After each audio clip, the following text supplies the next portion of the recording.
You can go ahead and stand back up with us. This next song we're going to sing, one that Drew, who'll be sharing his testimony next, song that was just very personal to him and just his walk with the Lord. And he asked us if we played before he spoke. So this song is Here I'm the Worship. Just sing it out with us.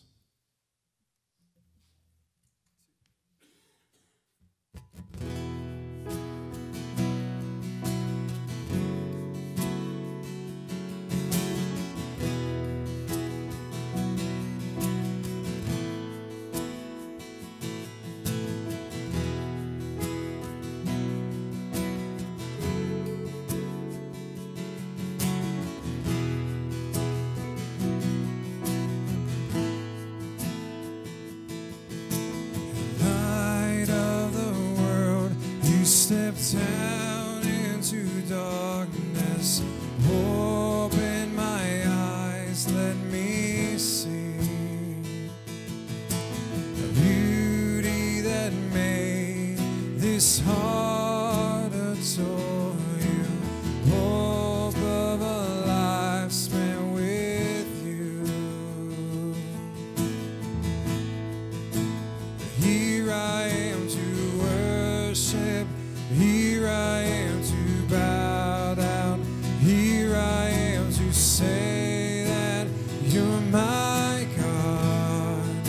You're altogether lovely and altogether worthy and altogether wonderful to me.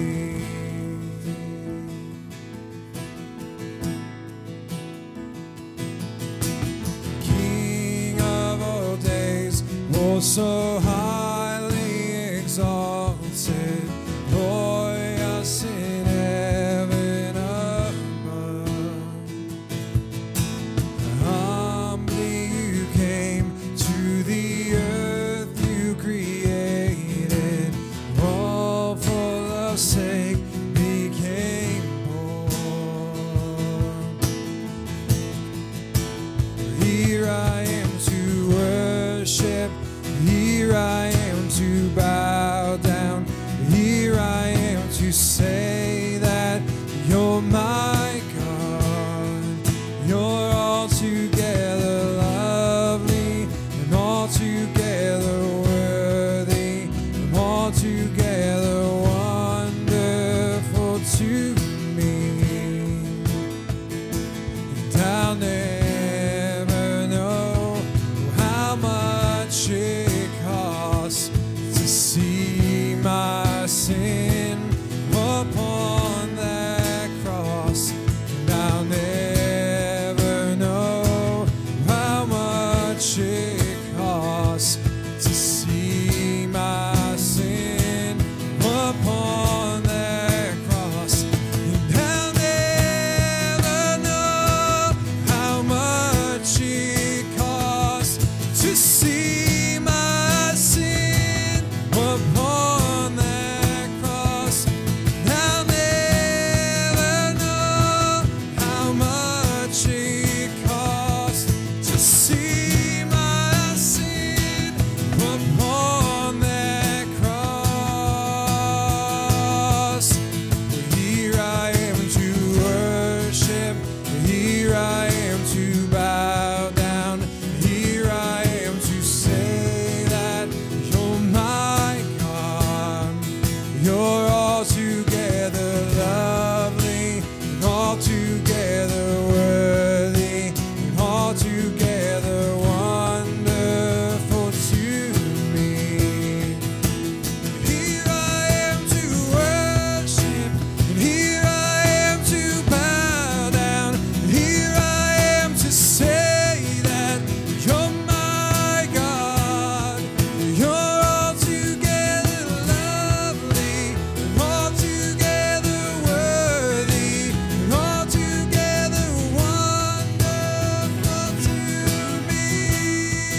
guys can have a seat.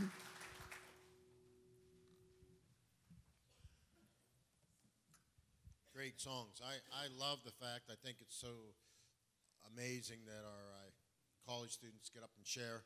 It's one of the biggest party weeks of the year for college students is Thanksgiving time, and here we have them sharing Christ, and that's a beautiful thing. Drew Layton has served as a youth intern this past summer. He has a wonderful God story. He is a senior at UPJ and a graduate of I would say it's the best high school, but since we live in Westmont, I'll say the second best high school in the area. I graduated from Richland, so I love Richland too, but now my allegiance has changed, but Drew's a graduate of Richland, so let's welcome Drew Layton.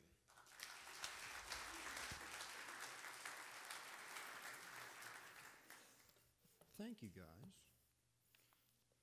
I'm just going to give you a warning at the top of my paper. I have don't cry and don't look at your mother. So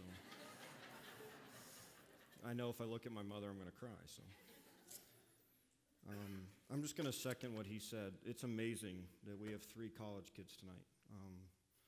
We all 3 know how hard college is and how intimidating college is and how there's so many temptations around you. And having us 3 tonight is amazing.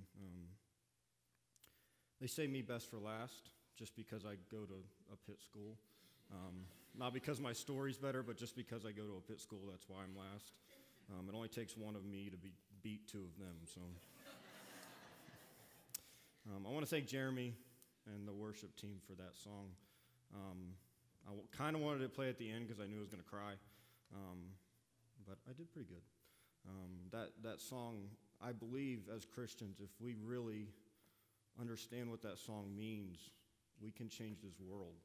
And I'm glad they got to play it. I moved here when I was 12 years old. I'm originally from Tennessee. If you don't know that, you can talk to my mother. It's not hard to find out where we're from. She has quite a good accent. I grew up in church. I have a brother and sister. My parents volunteered as youth leaders. We were always at church. But then we moved up here and we couldn't find one. And somebody invited us to Emmanuel, and that's when my parents got to meet Pastor Dave, and I got to meet Steve Vickroy. Where are you, Steve? Hi. Yeah, I got to meet Steve, and I got right into the youth. And actually, Steve and I were talking about 3 weeks ago how great the youth was at Emmanuel. And I think we're going to write a book because we decided you don't have a successful youth ministry unless somebody bleeds or somebody throws up. So we're gonna write a book on that, I think. So we go to Emmanuel. I get involved with the youth. I get to go to my first winter retreat as a junior high student, and that's the weekend I gave my life to Christ. Steve poured his life out into us, and I realized that there's something greater here, that it's not just us. There's something greater in this world, and so I gave my life to Christ. But I was in the position of thinking, you know what? This is what you're supposed to do. You're supposed to give your life to Christ when you're young. Your middle years are kind of your own, and then once you get married, you kind of follow Christ a little bit. So I kind of thought high school, college, late 20s, early 30s were kind of my own. Saying that, I don't think I was a bad kid. I think my parents will tell you I was a pretty good kid. I don't think I've ever been grounded. But I did make the decision in 8th grade that I wanted to go to optometry school. I wanted to be an eye doctor. And it was kind of rare for an 8th grader to make that decision. And after that, I had the next 10 years of my life planned out. It was pretty crazy. I had a Word document. I just deleted it last year, and I really wish I didn't. I had a Word document with school, tuition, residency programs, and the best jobs in the country in freshman year of high school. I knew exactly what I wanted to do. But then I get to college. And for those of you in college, for those of you that have been to college, for those of you getting ready to go to college sucks. Yeah, it really does, especially as a bio major, so I don't encourage that at all. I had an absolutely horrible freshman year. My grades were, I don't even know how I was still enrolled in college. I struggled my freshman year, got into my sophomore year, thought it would be better, understood the material, but couldn't take an exam to save my life. Got to sophomore year. It was okay. Fall semester sophomore year is when God put a person in my life that really changed my perspective on things. One Friday night, I was laying in my bed, and my roommate came in, and long story short, I had to end up talking him out of committing suicide. He was lost, he was broken, and it's something that I know God was there for because I had no idea what to say. And I know for a fact God was there because I don't remember this day what I said, but I got to share God with him. So needless to say, after that, my semester was horrible. I kind of lost focus, and I ended up being suspended from college for a semester. My spring semester, my sophomore year, I was suspended from college, and I was very, very mad, not only at myself, but at God. I was mad that, I just did this thing for you, and this is what you do to me. You put me through this. You put me through that, and I got out of it, and you don't reward me. I was in that mindset, and I didn't know where to go. And talking about hating myself, I was my biggest critic. I got very, very, very depressed because everything I'd worked for since 8th grade was gone in my mind. I was actually told by an admissions officer that all I needed to do was get my grades up. Because of my passion, I would be in optometry school, but that wasn't good enough for me. So I was really mad at myself. I kept beating myself up, and it pushed me to the point where I didn't want to live anymore. And I thought because my life was so into optometry and so into what I wanted to do that it was taken away from me and I can't do it anymore. And I didn't know where to go.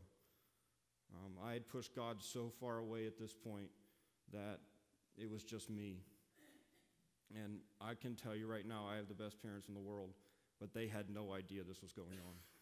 They had no idea I was this depressed. And so I actually got to the point where I planned what I was going to do, how to end my own life. But the only thing that got in my way, the only thing, was God. He put a person in my life that changed my life forever. I knew I had to meet this person for lunch, and I knew I was gonna do what I had planned before the lunch, but I knew if I didn't make that lunch, that person was gonna be really mad at me. So I decided to go to the lunch. This person was also struggling with college, but on top of that, they were struggling with some personal problems. And the biggest takeaway from this person that I got, and that I believe every Christian should understand, is everything happens for a reason. We don't need to know what the reason is, but every struggle you have is for a reason.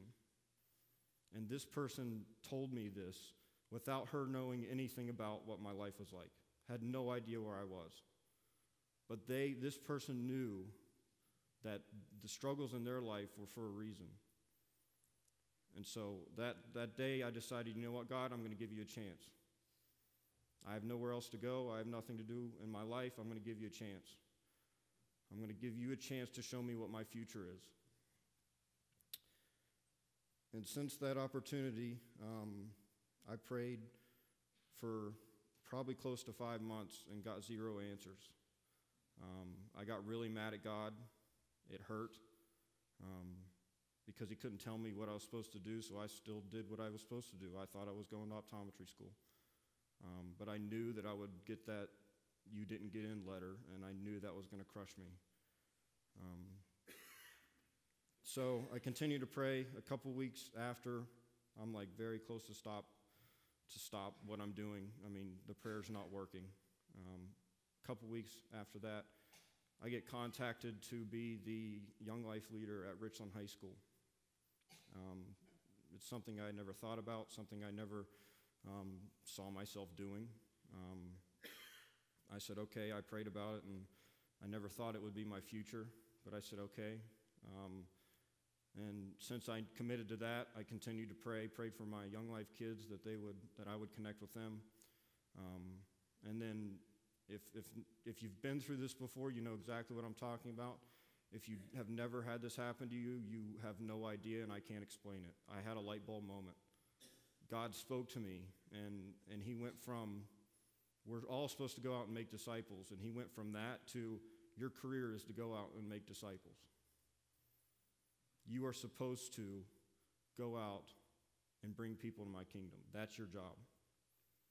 And from that, I said no multiple times, because if you go just think logically from an eye doctor salary to a pastor salary, yeah.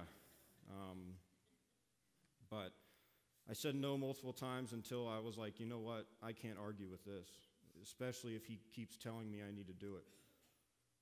From that moment on, he has not only given me a future, but he's given me a plan and a hope for my life. He never left me. And I pushed him so far away, and he never left me. And he never leaves any of you. That's what my message is tonight. You know, most Christians, when they're struggling, they go to Scripture or they go to music. I went to both. A lot of people know I like Ring Collective. It's not just because they're Irish. It's because God gave me Ring Collective in their songs when I needed them most. And then the Scripture, if I didn't have a foundation of Scripture, I wouldn't be here right now. Because countless nights I laid in my bed with nothing on my mind but you're a failure. And I kept going to Nehemiah 8:10, for do not grieve, for the joy of the Lord is your strength. And I went over and over and over that. I'm a failure, but the joy of the Lord is my strength.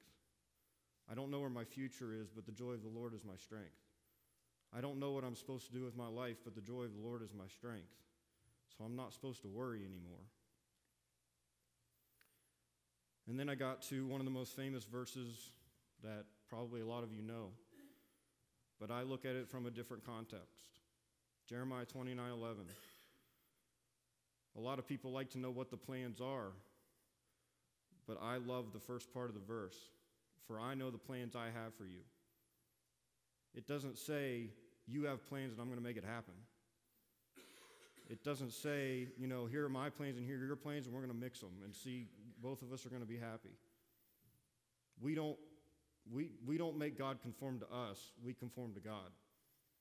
And if you want true happiness, you have to follow the plans he has for you.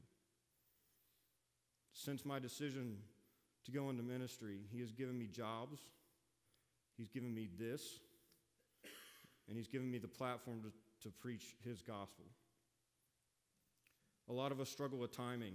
I struggle with timing a lot, with not getting answers right away. And one of my favorite pastors, Craig Groeschel, says, when it's not God's timing, you can't force it. But when it is God's timing, you can't stop it. I now live my life by that. I continue to pray for my future, and if something comes along that God doesn't open that door, it's okay, because I'm not supposed to go through that door. God will put me where I want to be, or where he thinks I need to be placed. And it's my job to say yes when he says go here. So I do want to just rate the room a little bit. If you will, close your eyes for me. This is just between you and me and God. There are probably a lot of people in here struggling tonight. A lot of people that don't know where to go. I was one of those people. You're struggling. You're about to give up. You're thinking about quitting. Maybe it's on school. Maybe it's on your dream. Maybe it's on your sobriety. Maybe you're thinking about quitting on your marriage because it's just too hard. Or maybe you're thinking about quitting on that kid that grew up in church but has fallen off the path and you just can't take it anymore. Maybe you're thinking about quitting on God.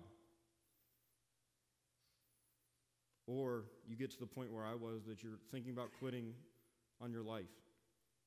Because life shouldn't be this hard.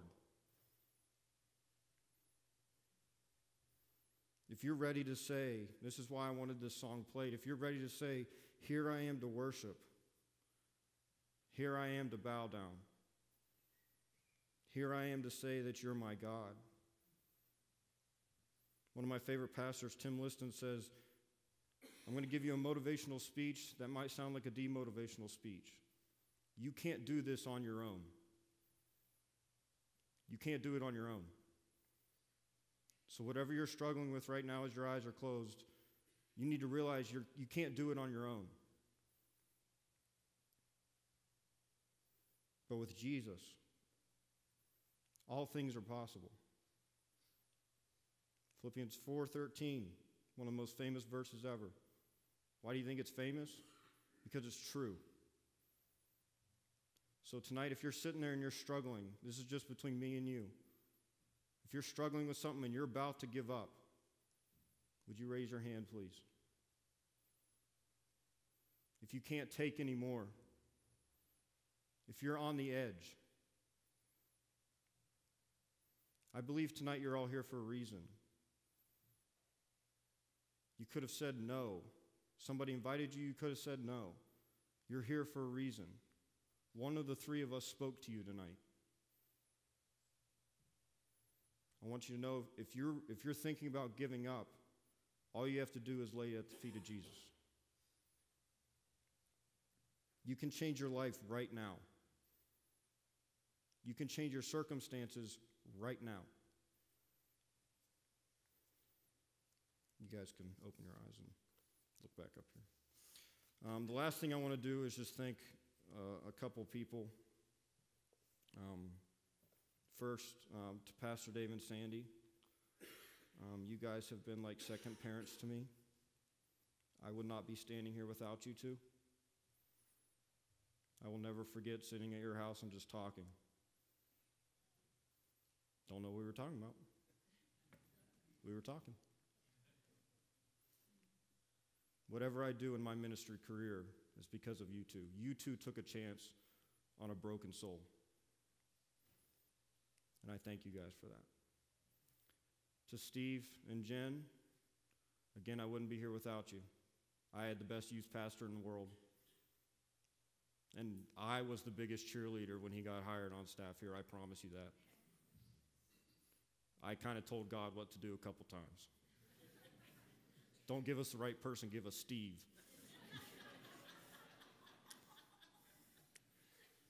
To Dave Roman and Karen, who's not here, I don't think. Oh, she is here. Hi.